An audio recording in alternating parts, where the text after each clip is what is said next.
You ask Tiger to solve. This deals with linear equations with one unknown.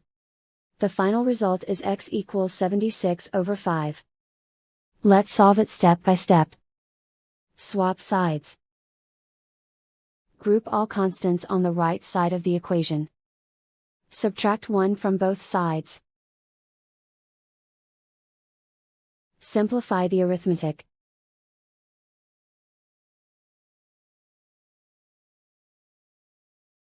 Isolate the x. Multiply both sides by inverse fraction 4/5.